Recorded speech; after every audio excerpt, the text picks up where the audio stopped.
Will Smith हा त्याच्या बायोग्राफीमध्ये एक छोटीशी स्टोरी सांगतो. जेव्हा तो लहान होता तेव्हा त्याच्या वडिलांनी त्याला त्यांच्या शॉपसमोर एक भिंत होती आणि ती भिंत पाडून नवीन भिंत बांधण्याचं काम दिलं होतं.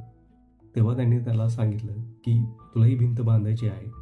तेव्हा विल स्मिथ आणि त्याचा छोटा भाऊ ते भिंत बांधण्याचे काम हातात घेतात आणि ते रोज त्यासाठी ते लागणारं सिमेंट, वाळू, चुना असेल ते एकत्रित करून ते भिंत बांधण्याचं काम तयार करतात.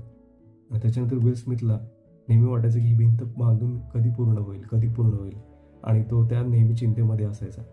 आणि जेव्हा त्याला ही चिंता वाटायला लागली तेव्हा त्याच्या कामामध्ये सातत्य कमी जाणवायला लागलं आणि त्यावेळी त्याचे वडील त्याला चिडून म्हणाले की तू काय करतोयस, तू चिंता करत बसलास तर खूप अवघड काम होईल.